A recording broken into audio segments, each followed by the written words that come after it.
Guys, খুলনার বিখ্যাত Dolly's momo দিচ্ছে তাদের সকল মোমোর উপর 5% ডিসকাউন্ট।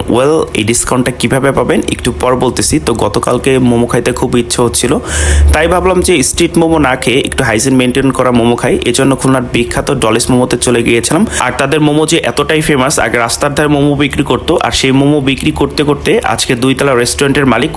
চলেন ভিডিওটা শুরু করা যাক। এইবার বলি কিভাবে আপনারা ডিসকাউন্টটা পাবেন। তো গতকালকে যখন মোমো খাচ্ছিলাম আর ভিডিও করতেছিলাম, তখন ভাইয়া এসে বলে যে আপনার ভিডিও দেখে যারাই আসবে তাদেরকে আমরা 5% ডিসকাউন্ট দেবো। শুধুমাত্র পুজো উপলক্ষেই এই ডিসকাউন্টটা তারা দিচ্ছে, তবে এইখানে আমার নামটা মেনশন করতে হবে।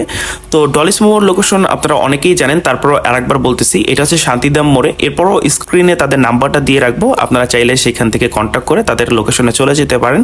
তো চলেন এবার ভিতরে প্রবেশ করি এবং তাদের মোমো নিয়ে কথা বলি।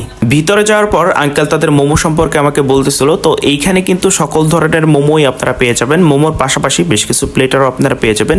আপনারা যেন আগে থেকেই তাদের প্রাইস সম্পর্কে একটা আইডিয়া পান, তাই তাদের মেনু কার্ডটা আপনাদেরকে দেখাচ্ছি। এইটা হচ্ছে তাদের মেনু কার্ড। তো এইখান থেকে চিকেন স্টিম মোমো এবং রেগুলার চিকেন সাব স্যান্ডউইচটা অর্ডার করে দেই। এরপর একটু ঘোরাঘুরি করতেছিলাম, তো দেয়ালে দেখলাম যে মুগ্ধ ভাইয়ের ছবি, এবং আমরা যখন আন্দোলন করছিলাম তার বেশ কিছু ক্যালিগ্রাফি তারা দেয়ালে এখনো রেখে দিয়েছে। তো এটা অ্যাপ্রিসিয়েট করার মতো।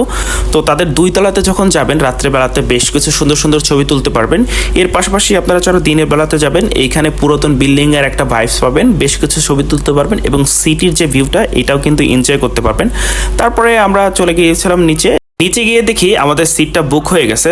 তো থাক, বাদ দেন ভাই, বেরি মানুষ। যাই হোক, কে বুক করছে এটা আপনারা বুঝতেই পারতেছেন। তো বেশ কিছু সময় পর বসার পর আমরা আমাদের মোমো এবং আমাদের স্যান্ডউইচটা পেলাম। তো এখন চলেন এটা খেয়ে আপনাদেরকে একটু বলি যে তাদের টেস্টটা কেমন ছিল। গাইস, আপনাদেরকে আগেই বলি, আমি কিন্তু কোনো ফুড ব্লগার না, একজন ফুড লাভার। তবে নিত্য নতুন এক্সপিরিয়েন্সগুলো আপনাদের সাথে শেয়ার করতে আমার খুব ভালো লাগে, তাই হচ্ছে ভিডিওটা করা। এইখানে আমরা অর্ডার করছিলাম স্টিম মোমো। তো স্টিম মোমোর উপরে যখন সস দিয়ে খাচ্ছিলাম বেশ ভালো লাগতেছিল। তো আমি যেহেতু ফুড ব্লগার না, এই কারণে আমি কোনো রেটিং করতেছি না, তবে আপনারা এখানে এসে হতাশ হবেন না, বেশ ভালো লাগবে আপনাদের। তো এরপরে সাব স্যান্ডউইচ। তো স্যান্ডউইচের কথা কি বলবো, স্যান্ডউইচটা যে এত ভালো লাগতেছিল আমার কাছে। তো আপনাদের আমার রিকমেন্ডেশন থাকবে, যখন ডলিস মোমোতে আপনারা যাবেন অবশ্যই একটা সাব স্যান্ডউইচ ট্রাই করবেন। স্যান্ডউইচের ভিতরে চিকেন এবং চিজে ছিল পরিপূর্ণ, তাই আপনাদেরকে রিকমেন্ডেশন করা। ওভারঅল তাদের রেস্টুরেন্টের ডেকোরেশন, ব্যবহার এবং ফুড টেস্ট ছিল অসাধারণ। তবে একটা জিনিস আমার কাছে বেশ খারাপ লেগেছে, সেটা হচ্ছে তাদের সিট সংখ্যা। তারা যে ফেমাস সেই তুলনায় মানুষ অনেক পরিমাণে আসে এইখানে। তো এইখানে এসে অনেকের হয়তো বা একটু বসে থাকা লাগে, সিট পাওয়া যাচ্ছে না। তো তাদের 2 তলাতে যেহেতু ফ্রি আছে, তাই 2 তলাতে বেশ কিছু আসন সংখ্যা বাড়াইলে কিন্তু বেশ ভালো হবে, তাহলে মানুষের আর ওয়েট করা লাগবে না। এবং যারা মোমো খাবে তারা একটু গল্প করতে করতে মোমো খেতে পারবে। তো এই ছিল আজকের এই ভিডিওটি। ফেসবুক পেজ থেকে যারা আমার ভিডিওটি দেখছেন অবশ্যই ফেসবুক পেজটি ফলো দিয়ে পাশে থাকবেন এরকম সুন্দর সুন্দর ভিডিও পেতে। আর হ্যাঁ, 5% ডিসকাউন্ট পেতে হলে কিন্তু আমার এই নামটা ব্যবহার করাই লাগবে এবং আমার পেজটাও শো করতে পারেন। Thank you so much.